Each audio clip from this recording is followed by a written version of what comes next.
Well, good morning, everyone. Thank you for joining us. My team and I, which consist of Diana Teran, Ernesto Bobadilla, Elaine, Tennant, and I am Shawn Amiel, will be presenting on grants, leveraging an alternative funding source. So on our agenda for today's presentation, we're going to be presenting to you what is the problem or the need, the recommendation we came to due to the recommendation, and how we came to that recommendation based on our research. So the topic we selected was to develop a cadre of training and development grant gurus in county departments. So when we started looking at this, we surveyed various county departments, and we found there was disjointed efforts in how grants were either being pursued, written, or even the knowledge that people had on available grants and how to pursue them.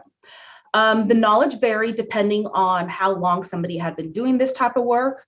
There was also little resources that were either current or people did not even know where the resources were to actually obtain them. And the staffing assigned to grant searching and writing varied within the departments. The one thing that we did also see is that the departments needed extra funds, and that's why they were pursuing grants. So why was this important, or what drew our team's attention to this topic? Well, we all, as county departments, because we are government agencies, have limited county funds. And at times, the limited funds is going to limit our possibilities of what we can do. And that can lead to stagnation in the services and programs that we offer. So one great quote coming from the Denhart book stated that by removing these types of barriers, it can foster creativity and move us closer toward innovations that advance public goals. And we want to enhance creativity and provide services through grants that can actually make better services and programs for our constituents. The other thing that made this important for us is that we hope that the information that we're presenting today helps departments and LA County as a whole make better outcome-based decisions so that they can decide this is something they might want to do in their department. So looking at the next slide, it's just a quick snapshot of grants.gov. Grants.gov is a great resource that's available to the public that you can actually see what grants are available per what type of organization. So in this quick snapshot, we looked at grants available in this time for county departments. And in that, we found close to 787 potential grants. And what kind of grants are there? So we kind of highlighted one of them. This grant was provided by the Food and Nutritional Service for SNAP, or it's otherwise known as CalFresh here in the state of California. This grant ranged from $2 to $5 million. And a potential department that could be interested in this is the Department of Public Social Services. So next, I'm going to be handing it over to Diana, who's going to present our recommendation. In addition to the federal grant government website that Shawn just mentioned, with almost 800 different federal grants available to county agencies, there's also a similar California government website which offers billions of dollars to county governments. However, as I think Shawn briefly mentioned, the process for finding, applying for, managing these grants is complicated and requires navigating through not just the grant process, but the many pertinent department and countywide policies. So to demystify the process and increase the amount of money county departments secure through grants, we have two main recommendations. The first is that we recommend establishing a centralized library out of the CEO's office, which is updated on a regular basis with on-demand training videos and all relevant both department and countywide policies. While we currently do have some information about county policies and training videos on ECAPs that some of you may be aware of, the information is incomplete, and some of the links to the information are either broken or outdated. Our second recommendation is for the county to authorize and encourage dedicated personnel for those departments that want to seek grants. Departments need dedicated personnel who have the time and knowledge to invest in searching for and writing successful grant applications. Currently, Even departments who receive grants don't generally have dedicated personnel whose sole function is to search for and apply for grants. Many of the personnel in those departments have other responsibilities and job duties focused on simply providing essential services. So both these recommendations, we believe, are crucial to maximizing our ability to receive grants, which will allow us to increase our productivity by going to the next level of providing additional services to the people we serve in our community. In the next slide, talks a little bit about sort of the current receipt of grants. Basically, we believe the county departments are leaving a lot of money on the table. Only about 1/3 of county departments currently receive grants. And the amount of money those departments receive is currently at about $1.1 billion, or 3% of the county's budget. Some examples of departments that receive grants are the Department of Parks and Recreation. In the past 3 years, they've received about $90 million. Public Works manages between $20 and $100 million per year. The Sheriff Department manages between $20 and $40 million per year. We believe our recommendations will assist both the departments who are currently receiving grants, as well as the 2/3 of departments who are not currently receiving grant money, but could certainly use it to supplement their budget to be able to fund special projects, expand current services, and relieve financial stress on their departments. In the next slides that are coming, Ernesto is going to go into some detail about the grant life cycle, which we concluded is so lengthy and complicated that it both requires and justifies the recommendations that we are making. Ernesto? Thank you, Diana. Yes, the grant life cycle is fairly extensive. Many times the focus is just on let's apply, let's try and pursue. But there's a lot that comes afterwards. And we broke it down into 3 phases to kind of cover the 3 elements of the life cycle of the grant. The original problem, the way it was posed, was we need dedicated writers, but there's so much more than just writing an application. If we focus on phase 1, which is the process to apply for an application with the grantor, we need staff that are knowledgeable how to search, how to identify opportunities. Not every opportunity may apply to the department. Not every opportunity may we want to pursue for different eligibility requirements, different elements, or the department may not currently be staffed or resourced to handle the grant. Sometimes there's a requirement to onboarding staff. That can be a long-term process. And if the grant has to be immediately once awarded, the work has to be done, then timing won't work. So you need a knowledgeable person that can really go through, identify what the needs are, and then start coordinating, first of all, with all the interior department staff, with budget, with HR, with the divisions that would potentially be doing the work to see, does it make sense? Does it work? Should we pursue?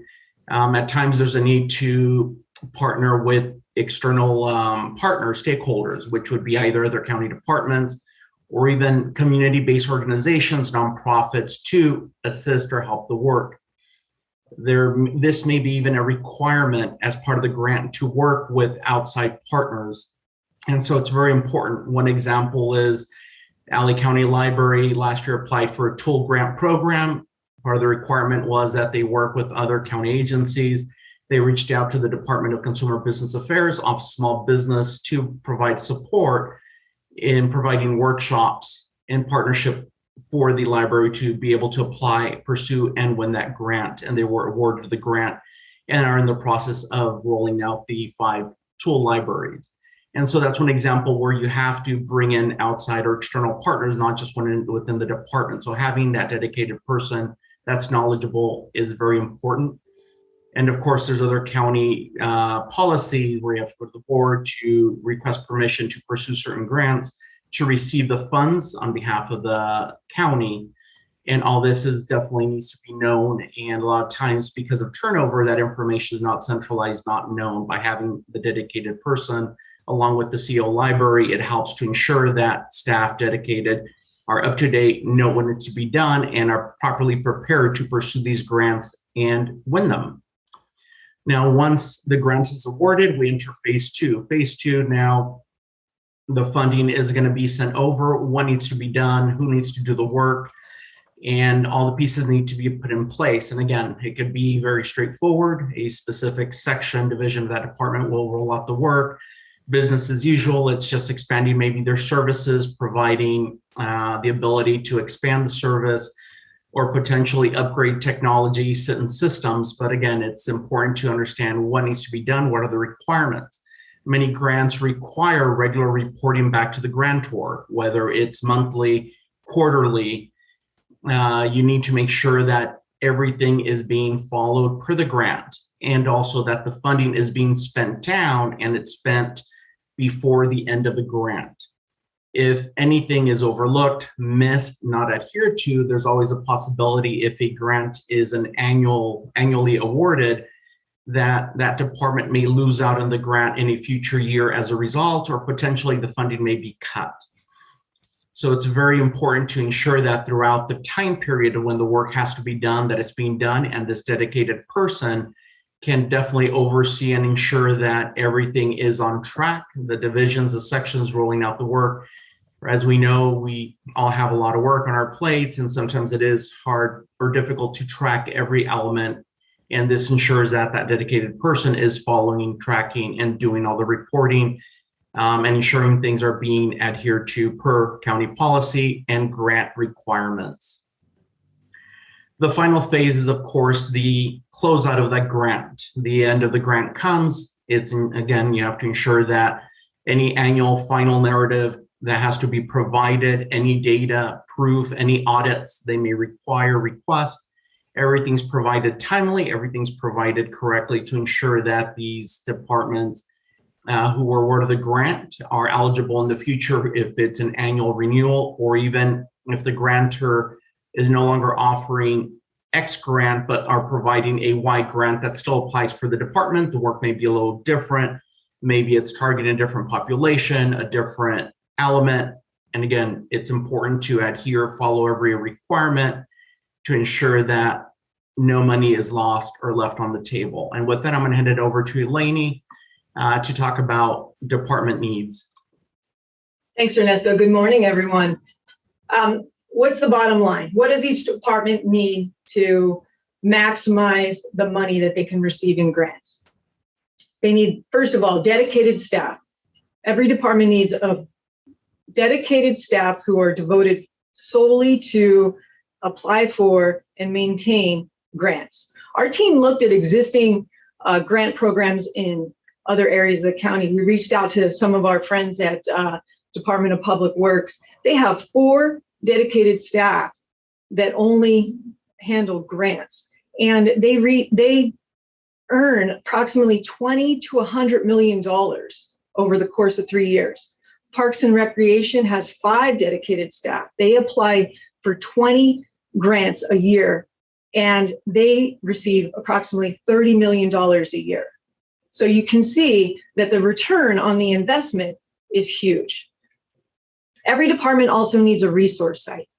We need dedicated staff that will remain current and knowledgeable in terms of what their individual office needs, and as far also what grants are available to each department. The department also needs to know the county policies. The county policies need to be kept in a centralized location, like a library at the CEO's office, and everyone needs to know what those policies are. We need funding. Bottom line is we need funding. The more money, even giving positions, maybe 1, 2, 3 positions that are dedicated solely to applying for the grants, will yield a huge result and more funds for each department to do things that they normally wouldn't be able to do. Many board priorities can take advantage, the department can take advantage of many board priorities by using this extra money that we receive in grants. So as you can see from our next slide, the return on the investment is huge. So our team looked at several items that were already in the county budget that had grant writing and grant maintaining as part of their job specifications. And I'll just look at a couple of them. The first one we looked at is Administrative Assistant 3. The salary range at the top level is about $90,000 a year.